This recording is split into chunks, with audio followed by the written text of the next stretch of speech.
Hi everyone, it's James here. Welcome to another video. A bit of nostalgia was washing over me this morning, a bit of late spring, early summer nostalgia, so I thought I would look at this album. This is The Miracle by Queen.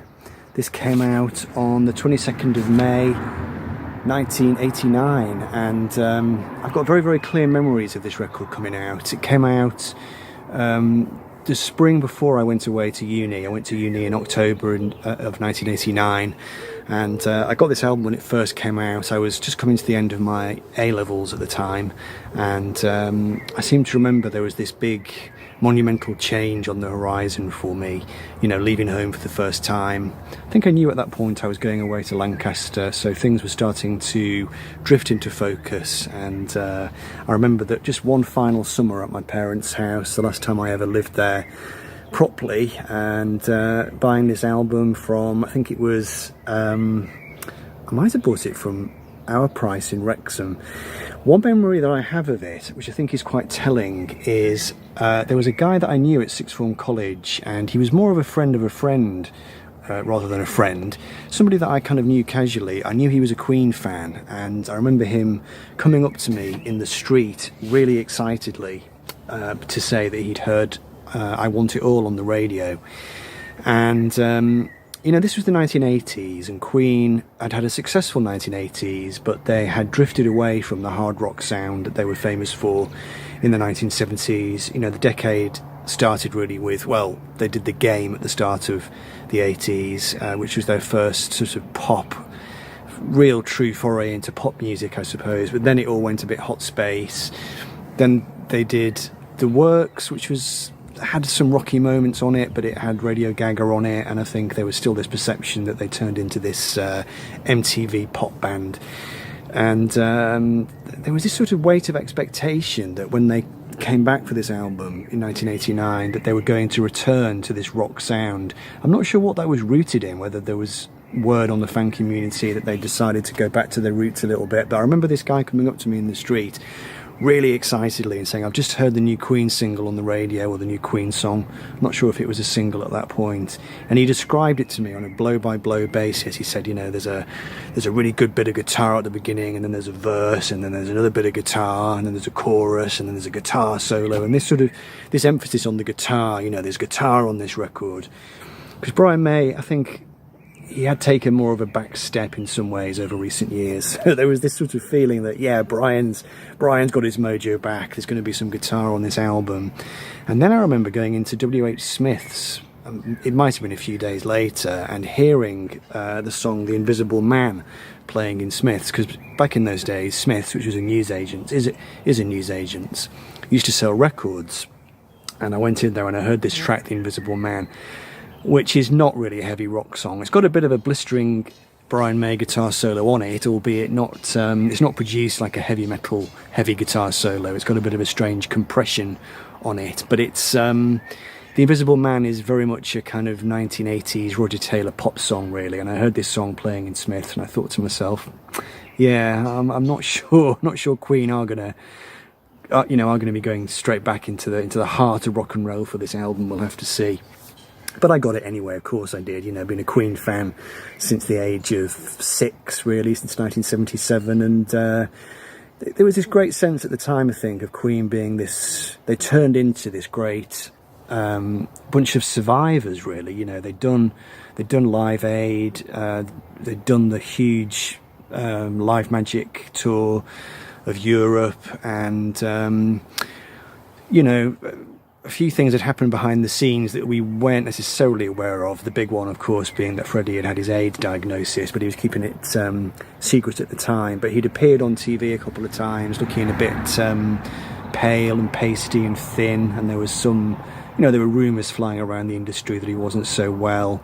Brian May, meanwhile, had been through this messy divorce, and he was now with Anita Dobson, and he'd been, you know, hounded through the press and all kinds of things going on. And you know, Freddie had done some work with, he'd done the big operatic album, and actually Brian had done Bad News as well. So they'd all sort of fragmented off, and they were all doing their own things.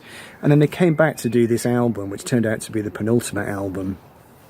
they did this big interview on Radio 1 the week the album came out. It was the only interview they did. It was with the British DJ Mike Reed, and I remember excitedly huddling over my tape deck and, you know, pressing record at the crucial moment and just having this recording. I think it was the first time I'd ever heard Freddie Mercury talking. And I thought, wow, his speaking voice is nothing like his singing voice. But it was very exciting to get the album, and there was a definite sense of a comeback, but this sort of lingering sense that maybe all was not well. I remember Mike Reed asking them in that interview, you know, are you going to tour? And Freddie essentially saying, no, we're not going to. And he was kind of giving reasons, making excuses, you know, saying it, you know, the time doesn't feel right, and so on and so forth. It's interesting to reflect that clearly at that point the band all knew that Freddie was terminally ill and wouldn't be playing live again. And sure enough, this album turned out to be the band's penultimate release in Freddie's lifetime. Came out with this unusual cover. It was done by a guy called Richard Gray, using the chroma key composing technique. I don't mind the cover. I mean, it's pretty hideous, really. Not as bad as the back cover, which is really, really horrendous. But I know this album cover does not have too many fans, I don't think, in the Queen community.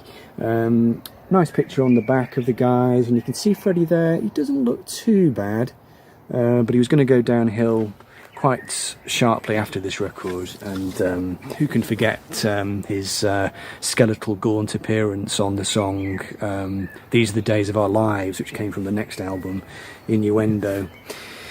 Anyway, what is this album like? Well, I'm sure you've heard it if you're watching this video, but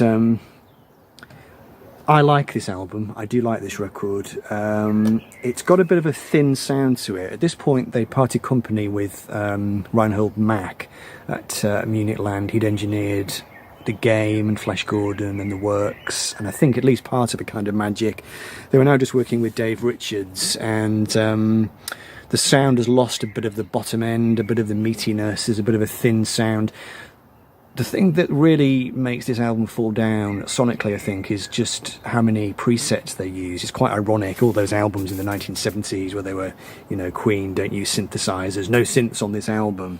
And then all of a sudden they're using just all the synths of the day, you know, the Roland D50, which is very prominent on the last track, Was It All Worth It? I'm sure there's a DX7 on there somewhere, and you know, it's just, I think with Queen, it's just a bit disappointing because they were such sonic pioneers back in the day. Brian May in particular, you know, he used to make all these incredible sounds just using his guitar, overdubbing the guitar, and the critics always, you know, always assumed until they started putting those things on the records that it was synthesizers doing it, but more often than not, it was just guitars, or it was, you know, amazing choral effects and just incredible sonic trickery. But now they're using synthesizers, and they're not using them particularly imaginatively.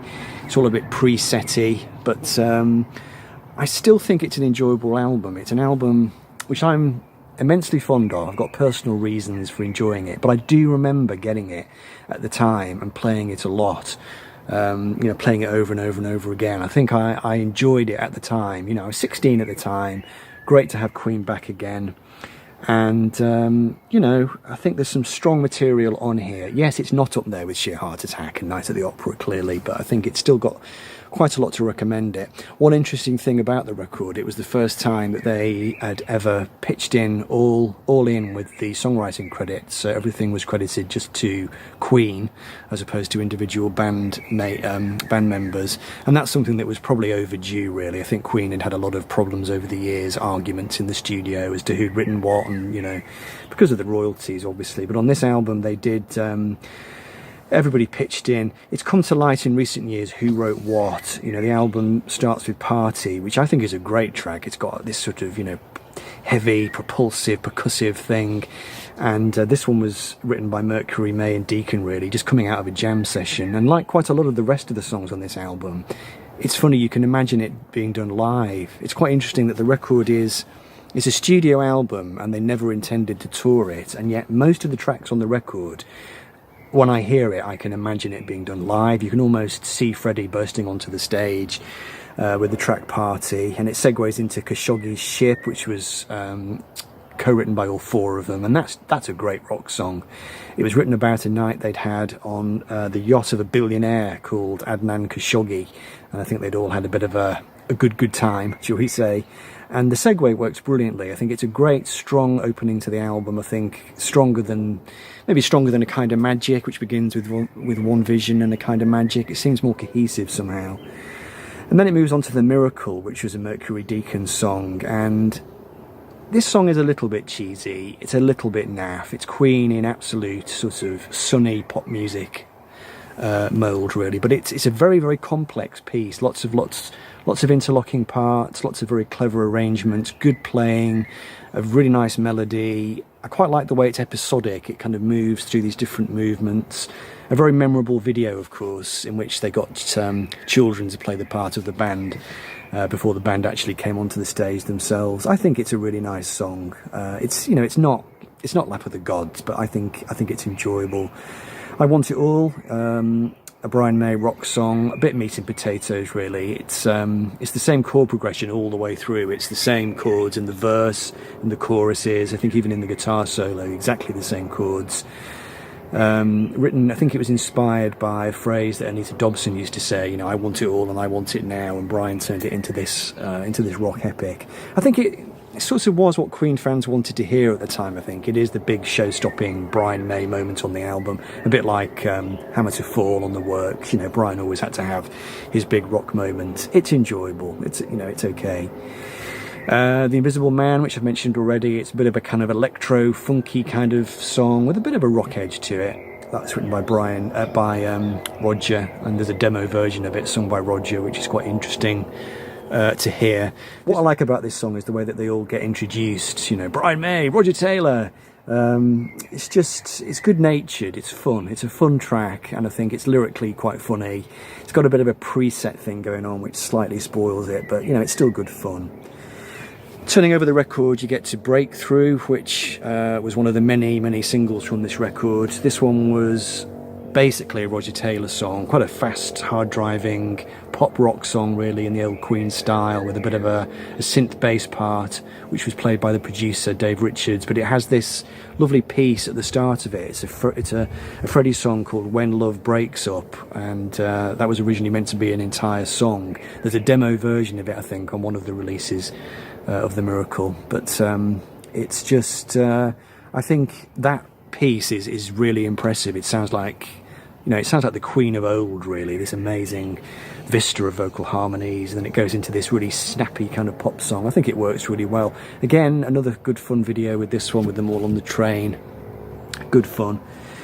Rain Must Fall, which is a Deacon Mercury track with lots of Latin percussion by Roger, which they had to chop out of the mix because he went overboard on the Latin percussion. But a nice song. It's a bit of a steal from, I think, an old Candy Staten song.